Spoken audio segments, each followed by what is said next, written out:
Hello and welcome to a very special episode of Funbearable. I'm Brad Rohr. And I'm Chuck Staten, and we are missing the captain of the ship because he's actually captaining another ship right now. Yeah. Ray Harrington, our lovely buddy, is on a cruise. He's out doing comedy on a cruise. You know, I don't think he is captaining that ship now that I think about it. He's probably a comedian on it. I said, is it a booze cruise? And he said, you say that one more time, I'll give you a bruise cruise. And I'm like, whoa. Ray. You know what? When he goes on, it is a booze cruise because everyone's going to go, boo. That's not true. People are going to cheer for Ray. No, but the truth is, Ray is really on a cruise. Yes. And so it's funny. I thought about doing this episode, this bonus episode, last minute.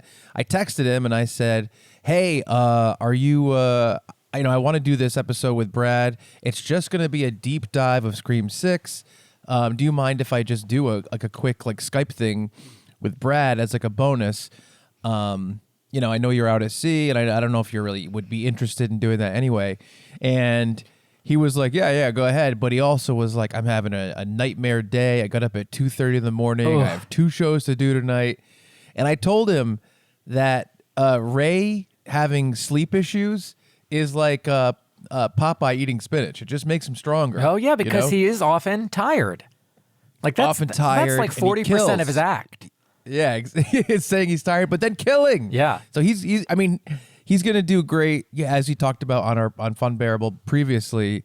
He was the star of the cruise last time. And the biggest issue for him was that he was basically like, imagine if the Beatles had to be on a commercial plane with all those screaming tweens or whatever in that video. That's basically was Ray. There was like 4 Rays in the cruise, and the rest of the screaming fans.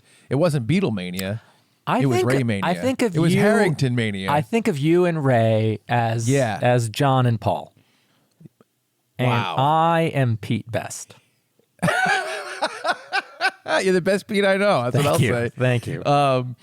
No, but this is an interesting thing. One of the things we're figuring out, because we're still in the early stages of this podcast, Funbearable with Mr. Ray, we merged 2 podcasts to birth this one, much like, people do with babies and sex. And it was the Chuck and Brad podcast, and Ray Harrington Must Content became Funbearable. And one of the things that, is different, I think, for me, is that I do love this deep dive movie stuff. I do love talking about screenwriting and talking about the idea of different types of movies, whether they be brand new movies or reboots or sequels or franchises, and really getting into the meat of why things work, why things don't, and figuring that out. And Ray loves to do that with me, privately on the phone. We've had conversations about literally X-Men, MCU, 3-hour conversations just on the phone. I can think of a million times where we've done that. Right. But I'm not sure if Ray really likes to do that as entertainment on the podcast. I think that it feels like whenever we get into the weeds about something, he tends to say no one likes to listen, no one's listening anymore, or what is this? This isn't entertaining. He says stuff like that.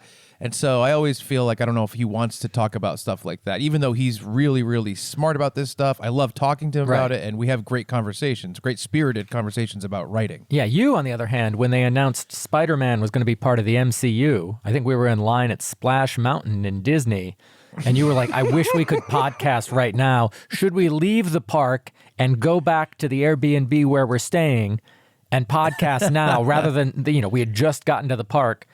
And, you were gung-ho to talk about Spider-Man in the MCU.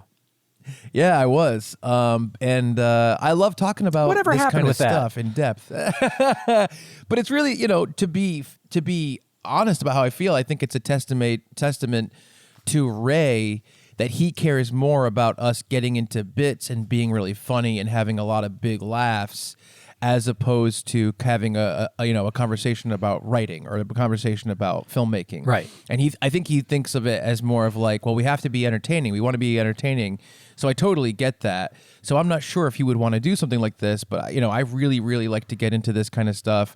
Obviously would love for Ray to be part of the conversation, but he's out with his Harrington Mania fans at sea.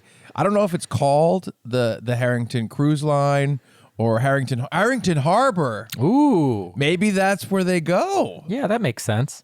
Yeah, I think, well, it doesn't really make sense. But anyway, I'm trying to the idea of like, oh, all my Harrington hotties are here, and all the women are like, woo! Harrington hotties. But then I'm trying to think of like, what would the guys be? Harrington hunks, I guess. The Harrington hunks. And let me hear from my Harrington hunks. Yeah, and he goes, let me hear my Harrington hotties. And they're like, ah! And then he's like, let me hear from my Harrington humbugs. And you're like, hey, it's me, Brad. Yeah, just that you're the one Harrington humbug. Beautiful. No, but what I want to do is because I'm frustrated, Brad. I got this running through my veins. My blood is turning to piss. You know what I mean? Not in healthy. my veins. You should. I'm mad. That's because I'm mad. Oh, okay. That's what happens to me. It's burning. It's burning. You're like a yellow Hulk. Yeah, I am, and it's burning through the crotch of my pants. I'm angry. I don't know what's happening to me, but it's not healthy. It's not good. No, and if this is all going to be about Scream 6, just released on Friday. We're going to talk about Scream 6, the Scream series franchises. I'm letting everyone know now we are going to spoil it 100%. Brad hasn't even seen it, so this is really me talking to Brad about how I feel and us talking about our feelings about this kind of stuff. So if you haven't seen Scream 6 and you don't want it to be spoiled, you're going to want to turn this off. But like and share regardless. Yeah, please. But I bet some people obviously have seen it after this weekend, but B, I bet some people are like, oh, it wasn't super crazy about seeing Scream 6. Maybe I'll get around to it. So I don't mind if it's spoiled, and stick around so we can talk about some stuff. But I want to talk about my feelings about this. Brad and I had a light talk about it, and it's just been in my brain, so I really want to get it out there. Okay, so I think the best way to start this talk for me is I'm going to give you my feelings going into Scream 6. Okay. And I want you to give me your feelings before, you haven't seen it yet. So I want to hear your feelings too. So to me, Scream 1, one of my favorite movies. It's for sure in my top 10, might be in my top 5 favorite movies. It's a classic. It's great. Modern horror classic, genre redefining. Yes, and the thing is, the big horror slasher series, Halloween, Child's Play, Friday the 13th, Nightmare on Elm Street, all those movies I really love, and I have this deep affection for, and I love them all in different ways, but they really are before my time. I was born in 1984, so you got to think, in 1994, I'm 10. Right. So, Halloween came out in 79. Nightmare on Elm Street probably came out in 81. Friday the 13th probably came out in 1980-ish, I'm guessing. Yeah. Child's Play, maybe, I'd say between 1982 and 1985. So all these movies, really, when I'm even getting to the age where it'd be appropriate for me to start watching them, they've been around for over a decade or over 15 years at that point. So even though I experienced them, and I experienced all those types of movies on like TNT and TBS with these kind of edited versions, even though really they mostly cut out nudity and cursing, right. But a lot of those kept the violence at the time. Right. Now, I bet the edits are a little different maybe, but back then, and when you were watching like TNT in 1994 and it was showing Child's Play, I don't think they were cutting any violence. I think it was mostly just cursing and nudity. But anyway, so Scream is my slasher series. Scream is it came out in 1996. I was 12. Not only was it kind of this big thing for culture, I mean, what's your favorite scary movie? The Scream voice, the phone ringing, Drew Barrymore, my friend, close personal friend, call her all the time. She hates it. But all that you stuff. should probably stop saying what's your favorite Yeah. scary movie as your salutation. You know, let's give a little spoiler fun thing for the people who are listening to this bonus. Today we got some news. A couple years ago, Brad and I went to Ohio to shoot something that we couldn't talk about. We did do an episode about it without mentioning what we shot. Yeah, we talked about how you made us late for the flight and how we had to eat a White Castle at 3 in the morning. Wasn't there some kind of misunderstanding? I think we weren't. Here's what it was: we weren't late for the flight, but we were too late for their 45-minute cutoff to give them our luggage for the flight. Yeah, beforehand, before the flight. Yeah. So if our flight's at 1, you can't get there after 12:15. Yep. And give them checked luggage. Anyway. We can't talk about it yet, I don't think. No, but we're close. But we're close to being able to talk about it because we went to go shoot a sizzle reel in Ohio for a production company we can't name, about a show we can't name. And it's been being pitched for the past, year and a half. And the show was picked up today by a huge network. So that sizzle reel is now, going to be on that's going to go to television. All this stuff's going to go to television. They're going to do an order of a certain amount of episodes.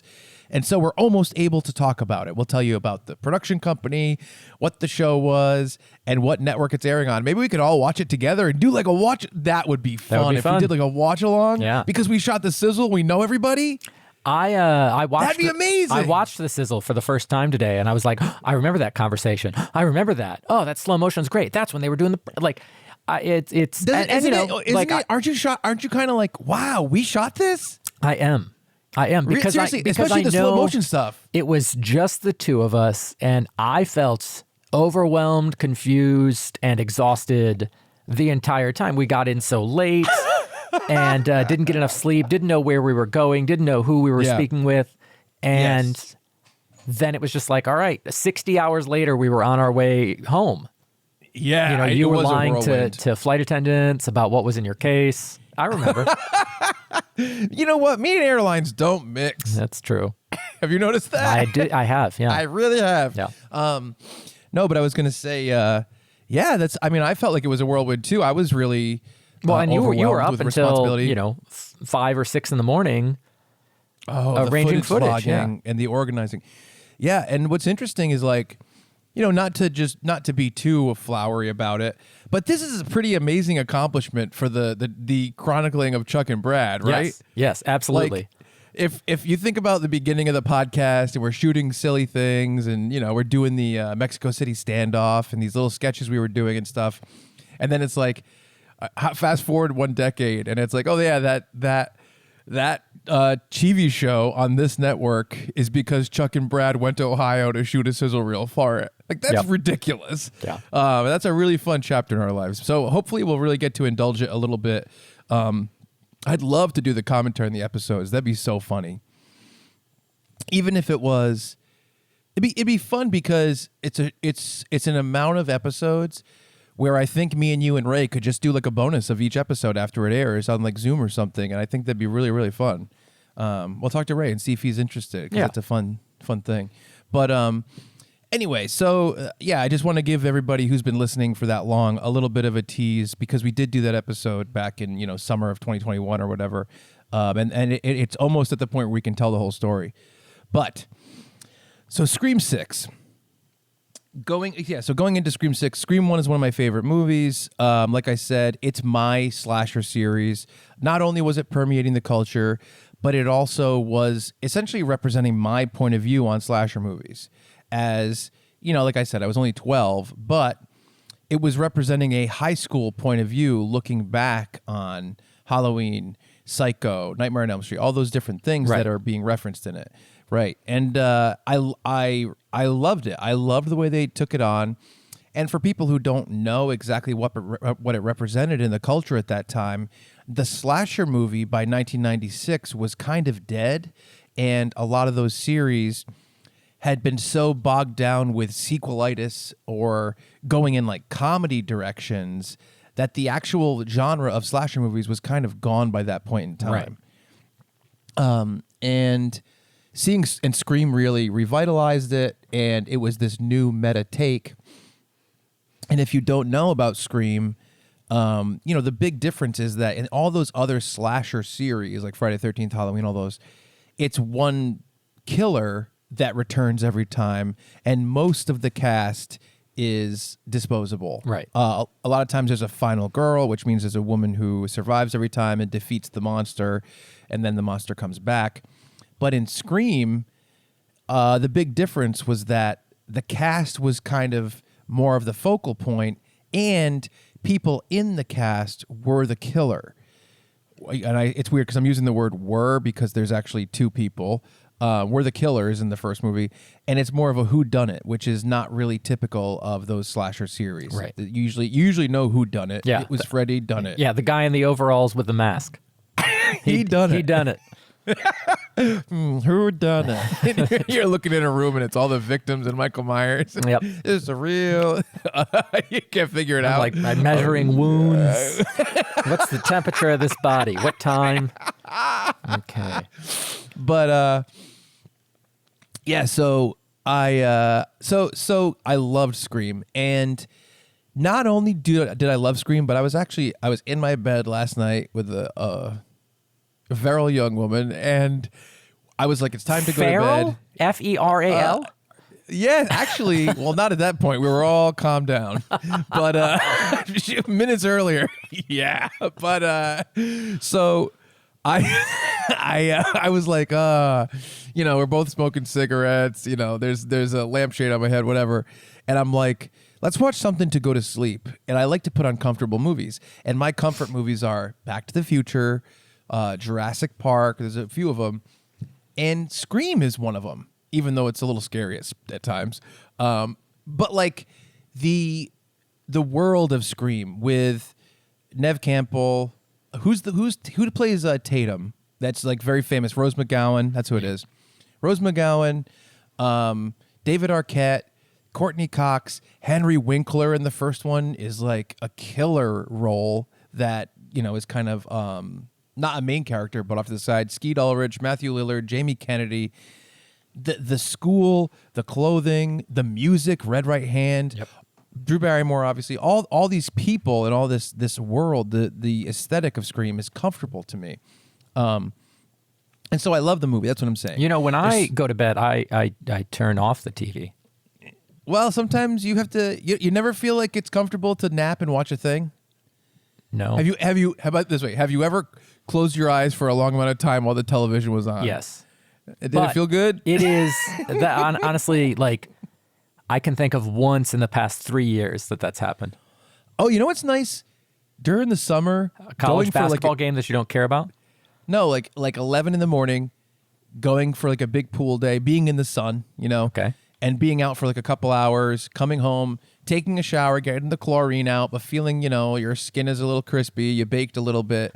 It's 4 p.m., it's hot outside, the air conditioner's on, you put on Jurassic Park, you close the blinds, and you cuddle in bed. What do you think? Come on, that's a nice day. Yeah, but now I'm going to be late for dinner. That's At 4:30. Yeah, that's right. TJ Fridays, they turned down the Brad special. It's only from 3:30 to 4:30, Yep. right? Yep. Yeah. So anyway, It's just one chicken finger. but that was my feeling of Scream 1. That's how close to home it felt. And I loved the idea that Scream 1 was a whodunit because it made me way more invested than something like another slasher sequel where it's more about how do we stop a killer that can't be stopped because he hasn't been stopped in 7 other movies. Right. It's like, who's doing this? And now he's taking Manhattan. Yeah, now he's taking Manhattan or going to hell, or having new nightmares, or what did Michael Myers sequels do? Halloween Ends. Or he's ending. The curse. Oh, he's having a curse. Now he's marrying another doll. It's actually figuring out a real guy. Now he's back to the hood. Yes. He's back to the hood, the leprechaun. So all these different so this movie really spoke to me in that way, and it was more engaging, and it felt, I don't know how to say this, it felt like a real movie. It felt like a real story. Okay. The idea of, Sydney, Nev Campbell's character, dealing with the death of her mom, and these killings are stirring that up. Courtney Cox as this kind of shitty news reporter who cares less about people than she should. Dewey as this young policeman. All these different relationships. Jamie Kennedy as Randy. I just, it felt like a real story, and I loved the characters. But that's my experience with Scream 1, which was the most important out of all of them to me. What was your experience with Scream 1? I came to it late. No surprise that I was frightened of horror films, and to an extent still am. But I was aware of it, and it was, heartily recommended. I probably watched it on VHS the summer after it came out. Nice. And was like, oh, that was good. I enjoyed it. It was smart. It was self-aware. It was a slasher movie set in a world where slasher movies already exist. Mm-hmm. And right. I don't know that I love the idea of a character saying this is just like a slasher movie, so we have to follow the rules of a slasher movie, because that means everyone has to be aware of the rules. But it's a charming enough cast to make it work. Well, they say it. They explain the rules. They only say, like, here's what not to do. Don't split up. Don't say I'll be right back. Don't have sex. Don't do drugs. It sounds like it's pretty much the way you live your life in general. That's correct. No way, Michael will get me. Yes.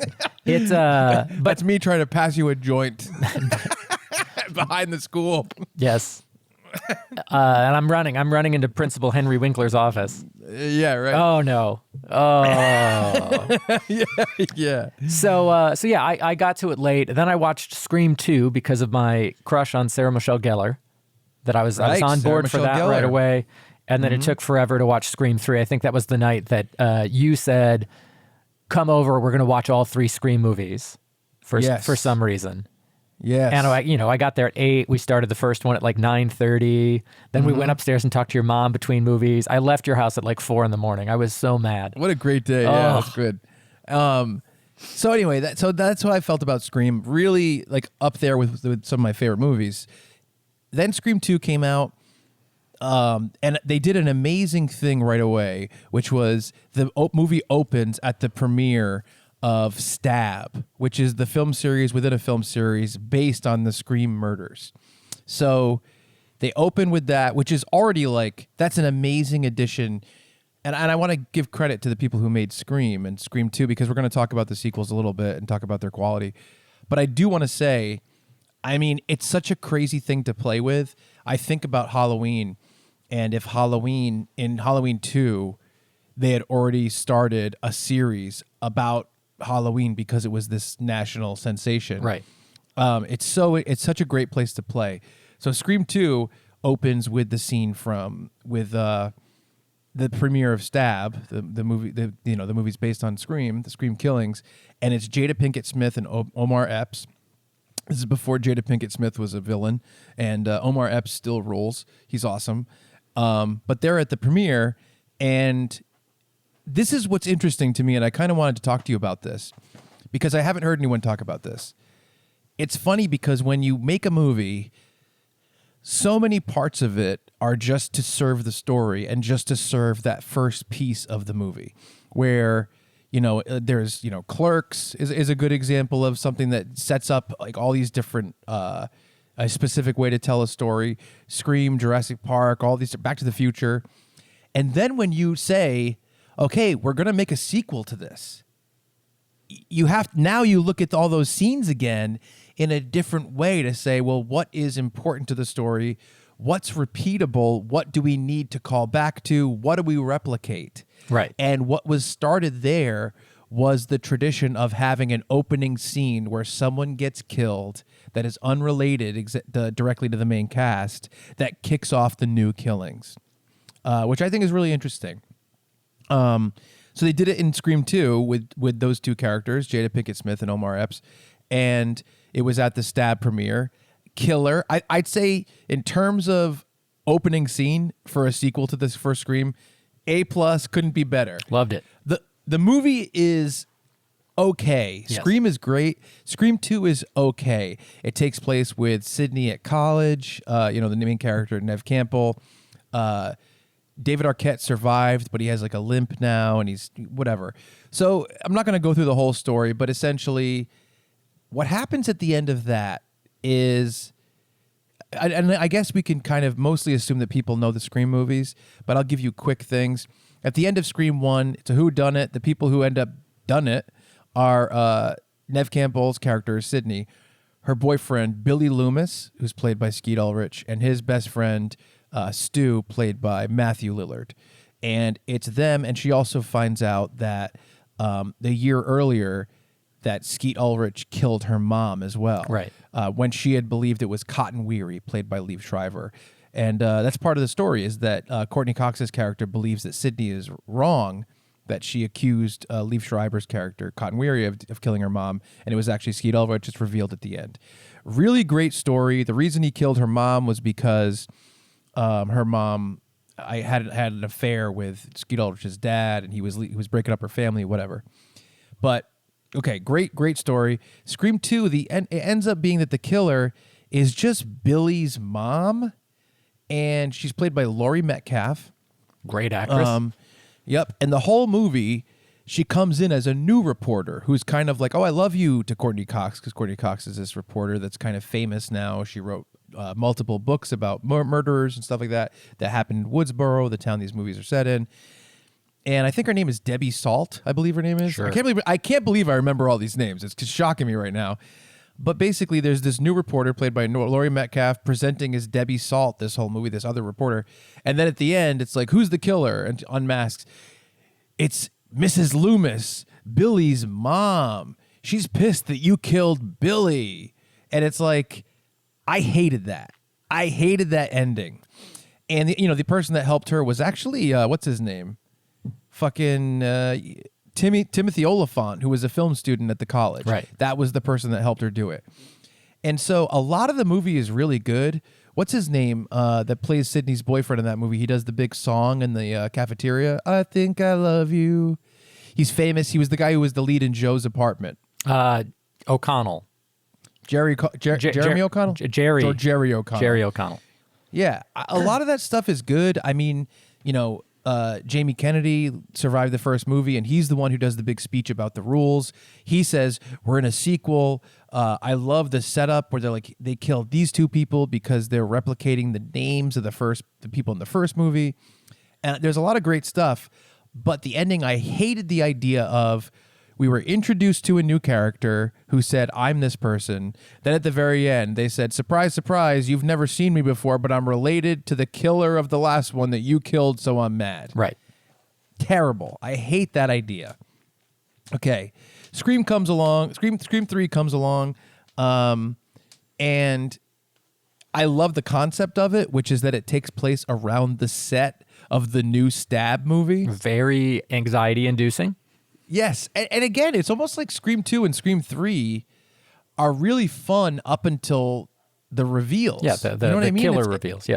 The killer reveals. And the killer reveal in Scream 3 is that the killer is Sydney's long-lost brother that she didn't know about because her mom went to Hollywood to try to be an actress, and these producers made her go to sex parties and have sex with a bunch of people, which is interesting because it was produced by Harvey Weinstein. Isn't that interesting though?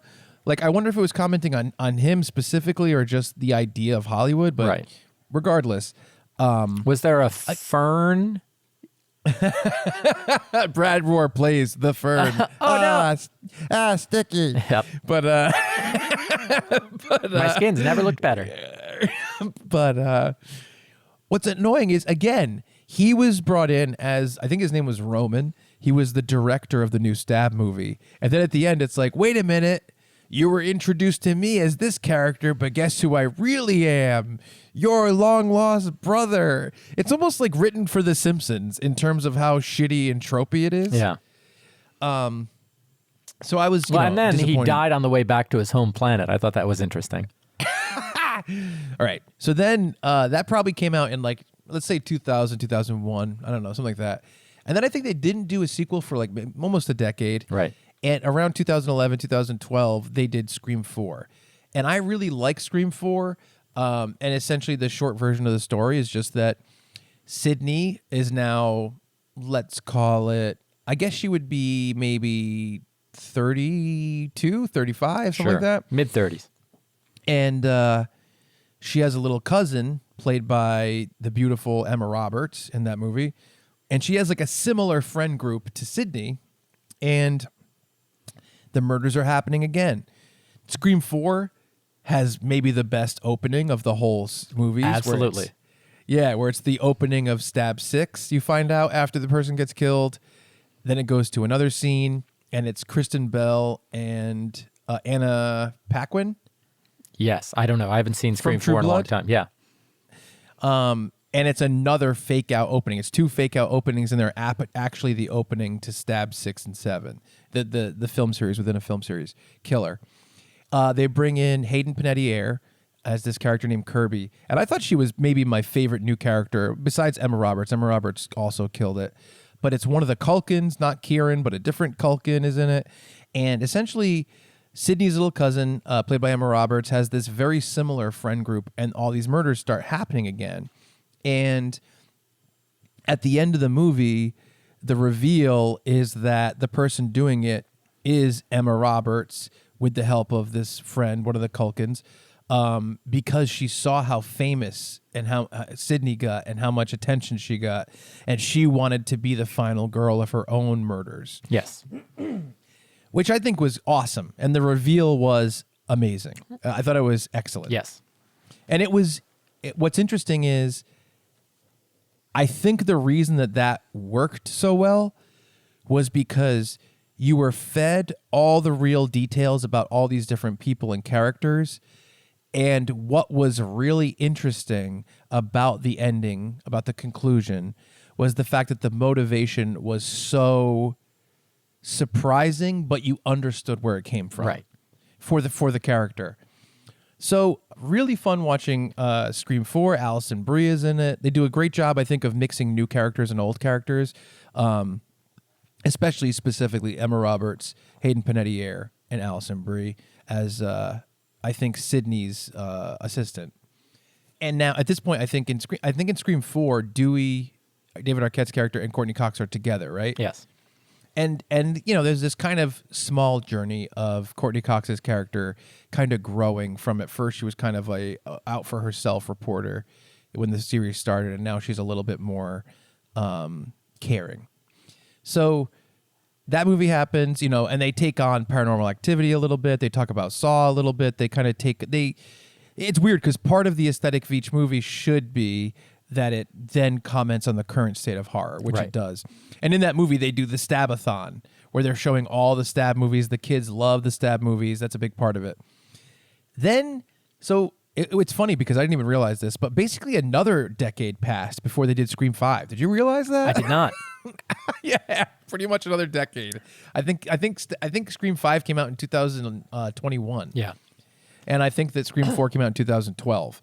But we went to go see Scream 5. They added people to the cast, again, new, younger crop of people, including Jenna Ortega, who was great. I don't know all the actors and actresses' names, but basically what they did with Scream 5 that I was kind of excited for hearing about it, but really ended up not liking, is one of the main characters is Billy Loomis's secret daughter that no one knew about, which is the killer from Scream 1 in 1996. And she's in this movie, and she's having visions of Billy Loomis saying, like, hey, you want to kill, don't you want to kill? And she's a good guy the whole movie. She's a basically just, she doesn't do anything shitty. She's a good person. But she has this urge and this like kind of interest in killing someone, I guess. Yeah. But that was their way of saying, we're going to bring Skeet Ulrich back to the movie series and kind of bring it back a little bit. And those scenes are fine, but ultimately inconsequential. And there was a couple things I liked in Scream 5, including the opening, because Jenna Ortega was the one that was attacked, and it was the first time someone survived the opening. Right. And so she's basically in the hospital the whole movie recovering from her wounds. But the conclusion of that movie, again, it's a whodunit. Basically, I think, and by the way, there is a scene where they're like, this person is Billy Loomis, his daughter no one knew about. This is Stu, the first killer's cousin. Yeah. This person is, and it's like, I'm like, I don't care. That's in Jamie Kennedy's house, right? Yes. It's at Stu's parents' house, Matthew Lillard. Right. Oh no, you're right. That scene is at Yeah. Jamie Kennedy's house. The conclusion is at Stu's house. So it was this thing, and it's funny because we talked about it. I think maybe even on the last episode of Funbearable that was released, I was like, I hate it when it's just like, this is this person's son, so you have to care about it. Right. And they tried to really do that by relating all these characters in different ways. And I was thinking about that recently. I think that one of the best ways they've used this was related to this person was in Top Gun Maverick. Okay. Because in Top Gun, Tom Cruise's character is best friends with Goose. Goose dies when I think his ejector seat like jams and he doesn't get out of his plane. Is that right? Something like that. And then in Top Gun Maverick, which just came out this summer, and by the way, me and Brad were not crazy Top Gun fans until this summer. I'm wearing my bomber jacket right now. Yeah. And that's funny. Highway to what zone would you be in? Anger. Highway to the that- anger zone. I think so. I don't know if you, it sounds like, I want to give you a compliment. I don't know if you wrote it or if it was on like Family Guy or The Simpsons, but it was a Christmas parody, Highway to the Manger Zone. Oh, Someone did that. I don't think it was me.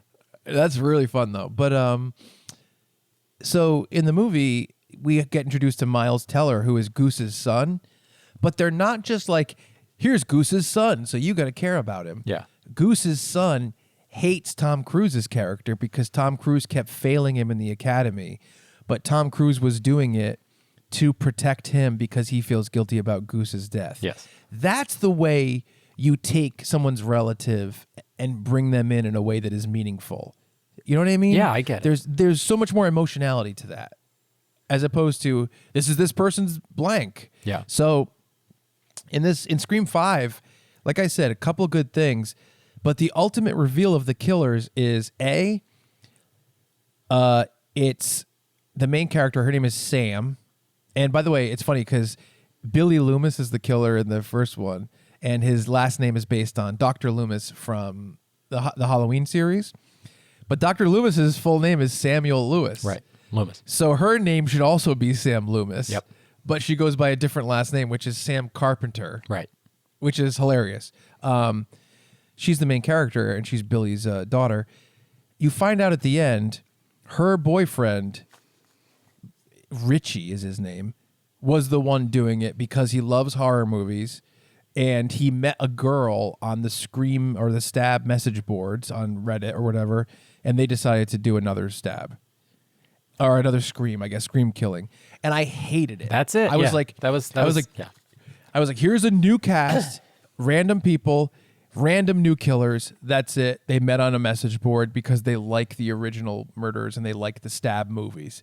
I fucking hated it. It was such a dumb thing.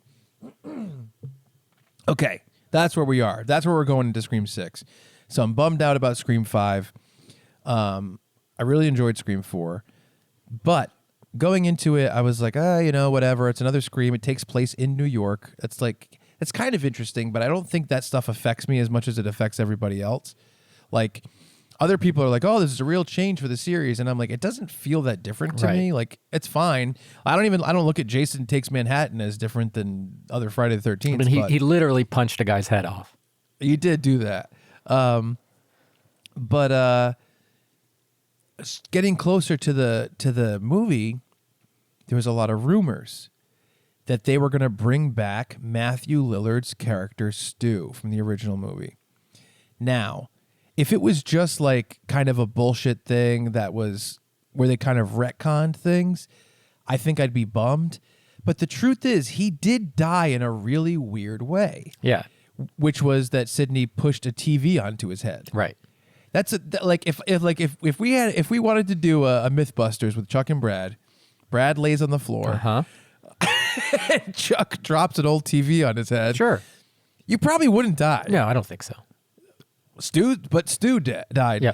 And here's what's Didn't interesting he also about get stabbed before that, though? He got stabbed a few times, but Yeah. he was still alive at that point. Okay. True. Yep. And also, Dewey got stabbed pretty damn bad, and he was alive. That's true. They actually... well, you cannot kill David Arquette. That's true. He was supposed to die, but at the last minute, they said, let's keep Dewey alive, and they shot that one thing of him going in the ambulance. Yeah. But So I was like, oh, that's really interesting. And one of the things over the years that has popped up as like a Scream, just like a fun tidbit, is he's actually in Scream 2 at the party scene towards the beginning with Rebecca Gayheart, Gayheart, the Noxzema woman. She's also in Urban Legend. They put here's interesting things about Scream 2. They put Sarah Michelle Gellar and Rebecca Gayheart in it with cameos because they were going to start I Know What You Did Last Summer and Urban Legend, and they wanted to bring people who knew about the Scream series into those series. Oh, Interesting, right? I didn't know that. Yeah, very very similar stylistically, those two movies. So Matthew Lillard is in the party scene in the background. I had no idea. He was dating someone it might have been Sarah Michelle Gellar. He was dating someone, and they were like, oh, this would be funny. Just go in the background for that scene. And he's in the background of the party scene. So it was never canon that he lived. Right. He was never even hinted at living again. And but he was in the background. It's just like a fun little thing. And going into Scream 6, all these rumors started permeating that he was going to come back and be the killer. And at first I was like, oh, that's weird. Doesn't make any sense. But then I started thinking about Scream 5 and we'll get into Scream 6. And it does seem like from Scream 1 through Scream 5, I should say from the conclusion of Scream 1 to Scream 5, he's kind of been pushed aside and overlooked as one of the killers. Right. Because Don't you feel because you have Billy Loomis's mom. Right. Then you have Billy Loomis's secret love child. Yes. And you know, Stu doesn't have any crazy relatives. Yeah, not anything that's big, not anything that's consequential. So it's like when they started saying that, I was like, oh man, maybe he could come back as something. And I wasn't really sure if they were going to go in that direction. So I go to Scream. I'm definitely going to see Scream 6, even though my hopes are really low after Scream 5. But I'm going to go see it. My buddy Rupert was like, oh, do you want to go see it with me and my wife? I said, absolutely. We went on opening night in New York, which is fun. We actually had to go to New Jersey because it was sold out in New York, though. I had to go over the bridge. But so, yeah, I know. But so I'm like, all right, cool. I'm excited to see this. And I'll walk you through a quick explanation of Scream 6 just so that the audience that hasn't seen it kind of gets a little picture of what the movie is.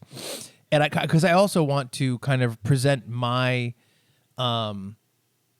experience in the theater. So I go in thinking, oh man, I'm like, You've got Stu your gonna come ghost back? face penance.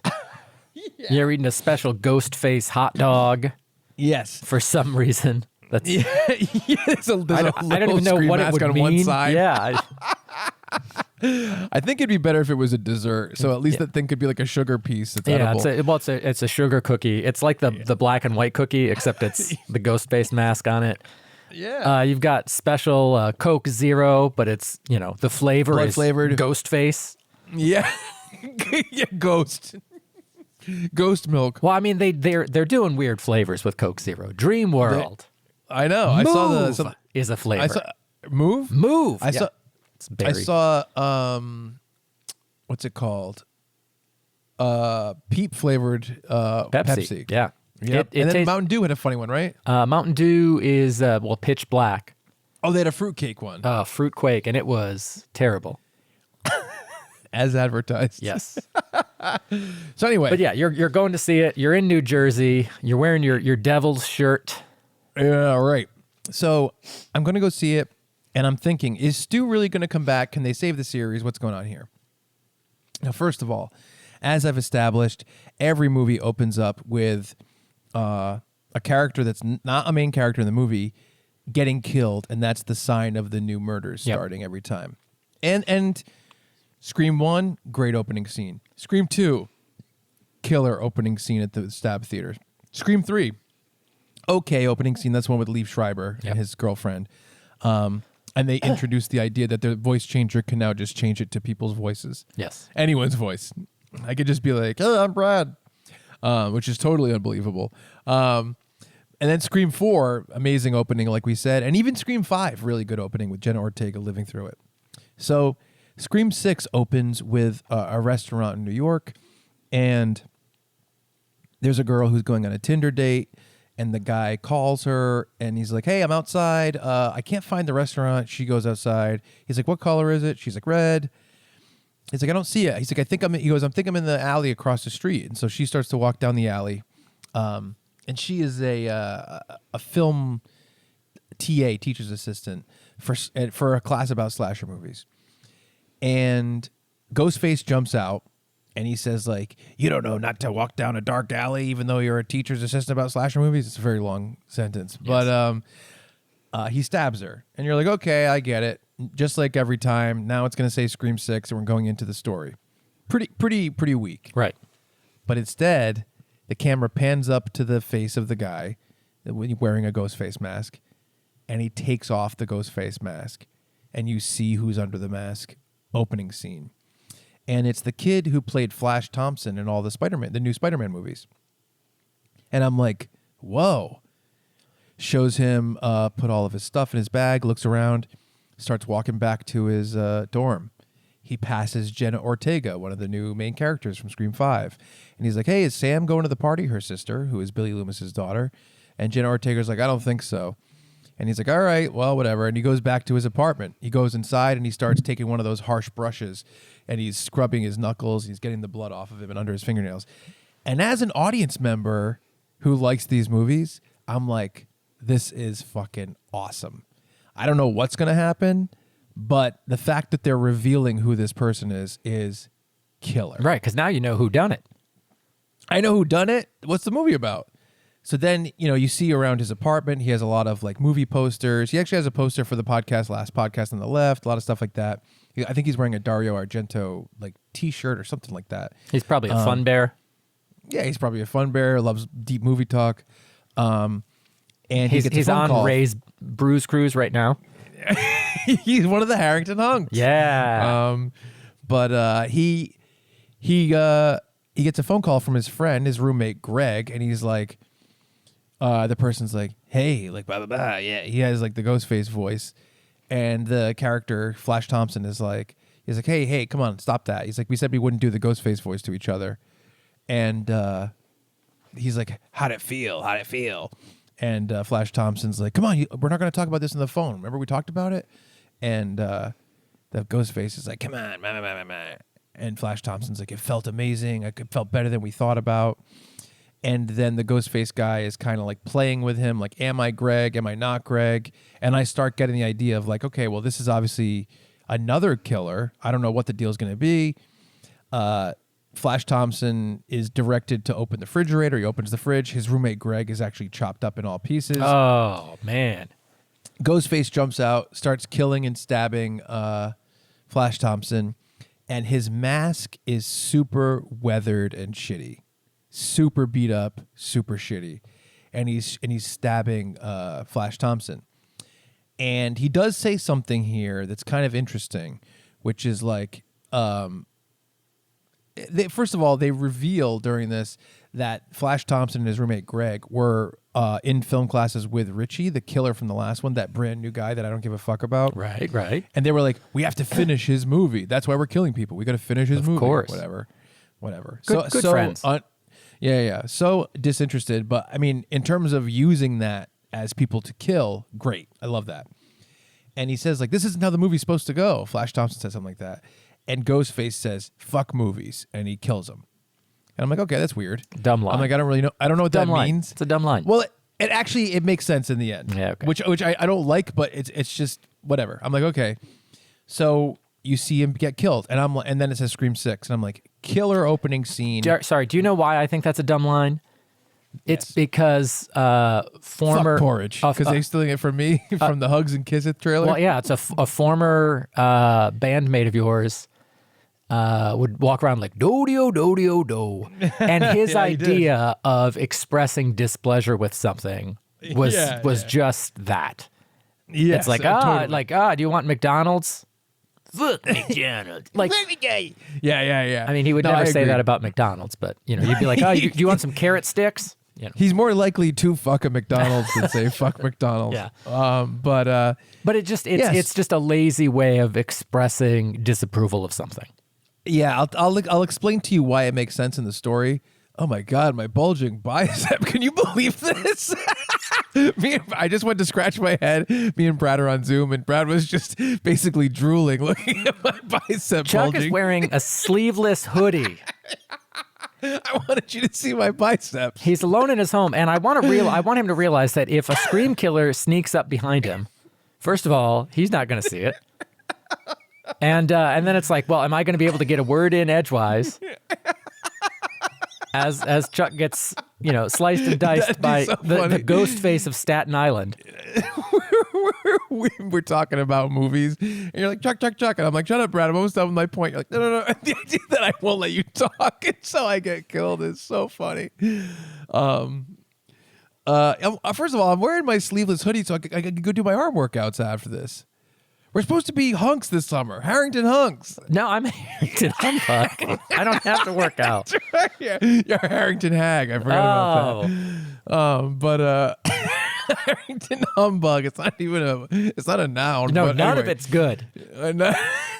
So anyway, sorry, I lost my train of thought. Yeah, all right. So they bring up the credits. as an opening. Yeah. As an opening, it's up there with 4. It's so cool that they're subverting your expectations, and essentially someone else was about to start a new killing spree, and someone saw that and stopped them. And essentially the story is just that Jenna Ortega, the younger of the new cast members, moved to New York to go to college. I don't remember exactly what college it was. And her sister Sam, who is Billy Loomis's, child, moved there essentially because of the murders of the last one. She's like just nervous for her. So she wants to protect her. Sure. And Jenna Ortega is basically her attributes in this are that A, she's not dealing with what happened. She's not going to a therapist. She's just ignoring it. And B, she thinks that her sister Sam is being overbearing by following her to New York. Okay. And there's two other characters that come over. One is supposed to be like a hunky guy. And by the way, this guy, he's so annoying to me. Like, I'm sure the actor is fine, but I hate the character. And then the girl, the short-haired girl that's like new as well, I can't fucking stand her. Well, this hunky She's so guy, what was the annoying. sleeve situation on his hoodie? I don't want to talk about it. Okay. But anyway, so they're all in New York together, the same 4 new people that were in the last one. And as people mostly know, Neve Campbell, this is the first time she didn't return for one of these movies because of a pay dispute, and she felt like she didn't, they weren't going to give her enough money, so she didn't come back. David Arquette his character was killed in Scream 5, so he's not back. So the only legacy character is Gail Weathers, Courtney Cox. And she's in it to report on it. And they've essentially I got to say, they've kind of taken a bunch of steps back with her character because she's just back to being like, I don't give a fuck about people's feelings. I need to write a new book. Yeah. And I think in some movies, have they flirted with the idea that she's the killer because she needs to stay relevant and write a new book? Yes. I think that's fine. I think that makes sense. But in this one, it's not even flirted with at all. It's just that she lost all of her growth over the series, which I think is kind of weak and lazy. Did they try to relate that step back to David Arquette's death? David Arquette's character's death? They did a couple of things with her that I thought were pretty good. One of them was when she first shows up, she goes to ask Sam a question. She's like, Gail Weathers, blah, blah, blah. She's like, how did it feel? How does it feel that the murders are starting again? And Sam is like, Gail, you said you weren't going to write a book about the last the last murders. And she was like, well, someone was going to write it. And then Sam goes to punch her, just like Sydney does in the first one. And Gail dodges it. And then she goes to give a snarky, like, sorry, kid, not my first rodeo. But she goes, sorry, kid, not my first. And then Jenna Ortega punches her from off screen and actually connects. And I really thought that was a fun way to call back that moment. Right. If she had just gotten the snarky line out, I would have thought it was dumb. But the fact that was interrupted by someone actually punching her, I thought was funny. And there's another part where Sam says, is Sydney coming? And we all know Neve Campbell's not coming. And Gail says, no, she took the kids and her husband, and they're going to stay somewhere safe. And Sam says, should we call her? and Gail says, I think we should let her have her happy ending, which I think is kind of a fun, Yeah. acknowledge what's going on and say we wish her the best. And, throughout all the movies, she's essentially the person who always defeats the killer, and that she's walking away as a final girl who survived and moved on, Right. which is pretty good. And to answer your Dewey question, there is a thing later where Sam is talking to Gail, and she's like, what do you do? She's like, basically they're talking about the idea of family, and Gail's like, sometimes you can have a family that you love, and it can just be you and one other person, because Sam says something like, I don't have a family or something like Right. that, and she says, maybe that can be fulfilling, and they play the music from when Dewey and Gail first met in the first movie, which I always loved. I love that music. Yeah. And then Sam is like, well, what happens when that person gets taken away from you? And it's really sad because Dewey was killed. Right. And Courtney Cox is like, well, then maybe you find another loner and you help each other as much as you can, talking about each other. Right. And I was like, that's pretty good too. I thought that was pretty good. So anyway, so in the movie, it's actually really strange. I thought about this later, and I'll bring this. I'm gonna say 2 words to you, and you tell me to bring it back up. You got to remind me. Killers versus victims. Okay, so That's 3 words. there you go. So what happens is essentially we have these new cast members, the 4 new cast members from Scream 5. Then we're introduced to a new slutty roommate, right? Okay. Who someone refers to her as a slutty roommate, and she says, "Hey, sex positive, but thank you." And I think that's funny. Yeah. There's a slutty roommate. There's a new nerdy guy, and then there's a new police chief who is like the slutty roommate's dad, police chief guy, and at the first murders, they realize that the killer left behind a mask. And the mask wasn't from that murder. He wasn't wearing it during the murder. It was from the murders of Scream 5. It was the killer's masks from Scream 5. Okay. And it's like, okay. So then, because it takes place in New York, they do a couple different things that are specific to New York. Like they have a scene in a bodega where the killer comes. They have a scene in a subway. They have a scene between 2 apartment buildings, all this stuff. They have to fight 4 Ninja Turtles. Yes. And I think soon after this, there's the fight in the bodega where the killer grabs a shotgun and tries to shoot them. And all these scenes are more brutal than the previous Scream movies, I'd say. And in that scene again, Sam and Jenna Ortega get away, and he leaves another mask, and it's the mask from Scream 4. Okay. And so you're like, oh, that's interesting.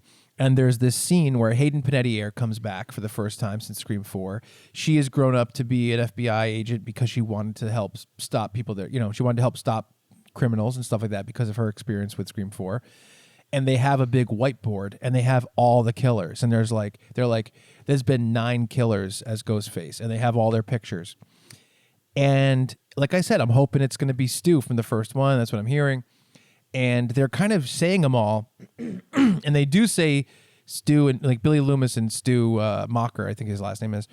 And they gloss over it real quick. And they're like, yeah, and Billy Loomis, and this is his daughter, and blah, blah. And I'm like, okay, they glossed over Stu. And they kind of say they're like, he's leaving the mask at every kill location, the new Ghostface. But it's like the first kill was from Scream 5. He left the mask from it. Second one, he left the mask from Scream 4. The next one, he's leaving the mask from Scream 3. And I'm like, that's pretty cool. Perfect. If this is Countdown, Stu, yeah. If this is Stu, how amazing is it to have the mask count down back to the original killing? That's a great idea. Yeah. It's a killer idea. And like I said, the killer, the Ghostface in this, his mask is super shitty and weathered, indicating it's the mask from the first Scream movie. Right. Which is amazing. That'd be great. That's awesome. And like it's clearly different. They say it in it. They say his mask is different. And then someone says, like, what do you mean? And she goes, I don't know. It's like old. And I loved it. I was like, this is perfect. So, they that girl, Sam, is like, she tells her therapist she's wrestling with the fact that she's having these urges, like she wants to be violent. And she did kill the killer at the end of Scream 5 in self-defense. Yep. And she's like, I liked it. I know that I liked it. That makes me scared. And there's this huge theory on Reddit that she was the person who orchestrated the kills in Scream 5. And it's like they continually show the Reddit thread where it's like, it's her as Ghostface. It's all these different things. Like she's the one that did it. People are harassing her in public. There's like online videos of her getting harassed and stuff like that. And I'm like, in terms of building this up as Stu being, here's my thought. I thought Stu was going to come back and his motive for this was like, you know, we did the first murders. We wanted to be remembered. We wanted to speak out and be seen. And everyone did see that. There was the book. There's a whole movie series based on what we did. But then this person copied us, and this person copied us. And all of a sudden, no one remembers Stu. It's all about Billy Loomis. He didn't do this. He didn't do that. Like, you know what I mean? Right. Like, and basically he's been completely forgotten and looked over. And the idea that his daughter is now the focal point, that Sam, you know, Right. that Billy Loomis's daughter is the focal point of all this stuff would be a perfect reason to even like push him more to be mad about that. And if I was, you know, in my head, I was like, this is going to be that he somehow got out of, you know, either he went to jail for a small amount of time after Scream 1 and he moved away and he was in witness protection or he was in hiding or whatever.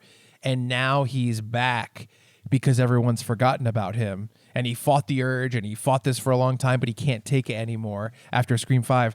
And during the movie, I was like, Scream 5 fucking sucked, especially the ending. But if it had to exist to make Stu become like all these people that were trying to copy what we did and did a piss poor job of it are ruining the legacy, I'm going to come back and show them how it's done. I'm like, then Scream 5 was worth it if Right. that's what this is. Right. And that's perfectly the mask countdown. The fact that he gets glossed over 2 times in a row in the movie where they bring up the original murders and they say Billy and Stu, but they completely gloss over him and focus on Billy and talk about Sam. Right. So the murders continue, and there's another new character, which is New York Boyfriend. We'll call him that, and he's barely in it. I'd be surprised if this guy has 10 lines in the movie, but he lives in an apartment across from Sam, and Sam's been banging him and not telling anybody. Which It's part? funny, Which there part is- of New York are they in? Manhattan. Well, this is The kind of Bronx? a point of contention. Queens? They're around Brooklyn. They're around Manhattan. There's a part where they're in a park, and it looks like Prospect Park, which is in Brooklyn, Uh-huh. but you can see the skyline, and that you can't see it from Prospect Park, so it's kind of ambiguous. Do you think they ever like take a ferry to a different borough? Well, I guess who is safe? The good people of Staten Island, the real New Yorkers. Perfect. But the smarties, they stay out of they stay out of this kind of stuff. Perfect. But no, I think that they didn't. I mean, the beginning all takes place on like Hudson, and like there's a couple of different things. Like I think that Gail's apartment is in the Upper West Side, but it's all pretty ambiguous Right. in terms of where they are specifically. Anyway, movie continues. New York Boyfriend is across the way, and there's a scene fairly early on where the slutty roommate was banging a guy, and they're like, oh, there she is again, getting banged again. And then later on, they hear her getting, like, her bed is hitting it, and you hear her like moaning and stuff. And they're like, oh, she's crazy. She loves to get eaten out, and it's her being killed in the room. Right. And New York Boyfriend sees it from his apartment, and he's like trying to motion to them as they're eating dinner in the next room, and he's trying to call her, and they're all making fun of her for seeing him. And so they're all like pretending to answer the phone and be like, oh, what are your intentions with my which I think is fun. Very That's fun. funny. Yeah. And that's the scene that was in the trailer where they have to put a ladder between the 2 apartment buildings and cross the ladder. Got it. But yeah, so that the slutty roommate gets killed right there, appears to get killed. And then it's like, the character that I hate, the short-haired girl, she goes through the new rules in this scene, in a scene after that, and she's like, or in a scene right before that, and she goes like, she's like, we're no longer, this isn't a reboot, this isn't a sequel, we're in a franchise, and that means all bets are off. Legacy characters die so that their franchise can continue. Luke Skywalker, Tony Stark, and she names them all. And I'm like, that's great. That Yeah. was really, really good. I think that was really smart and fun. And I think the idea of we're in a franchise is a fun new way to do the rules. The first movie was like we're in a slasher movie. Here are the rules. Second one was like we're in a sequel. Here are the rules. At some point they did we're in a reboot, which is probably 4. Yep. Here are the rules. And so this being we're in a franchise and blah blah. Except they didn't really live up to any of the rules. Like the only legacy character left was Courtney Cox, and spoiler alert, she lives. Yeah. And Sydney's gone. It's just weird, but the scene was good. Anyway, so another new character that's kind of not that important gets killed. It's actually her girlfriend, the short-haired girl. She has a new girlfriend in this movie. She gets killed in the latter scene. And since the policeman is the roommate's dad, he's like distraught, and they take him off the case. And he's basically like, I don't give a fuck if I'm on the case. We're just gonna get this motherfucker, that kind of thing. Right. I get it. And movie goes on. I gotta say, barely anyone dies, because there's the new 4 people. They give them a name in this, which is the core 4, and it's Jenna Ortega, Sam, the hunky guy, and the short-haired girl. They all live through this movie. That's disappointing. Courtney Cox lives through this movie. I like to think that the guy's running away and like his arm almost gets caught in something. Like if he had been wearing sleeves, it would have gotten caught. yeah. Me and you go through the pricker bushes, and you're like, that would be so funny if me and you had a fight about vests, and then you got caught. That would be really funny. And I'm like, I guess my arm's got a couple pricks, but Brad's dead. Fuck you. I'm haunting you. I'm haunting you for that. That'd be a funny thing to say before you die. I'm gonna haunt the shit out of you, you piece of truth. Yep. But the core 4 from Scream 5, the new characters, they all live. Okay. Courtney Cox, the only legacy character, lives. Her boyfriend, who has no speaking lines at all, dies. Who gives a shit? Right. Flash Thompson and the other killer die in the beginning. The random Tinder person dies. But basically, no one dies during the movie as a victim. The owner of the bodega, I think, dies. That has 2 lines in that one scene, and that's it. Is there a cat in the bodega? Does the cat live? Cat lives. The girl. So anyway, movie continues.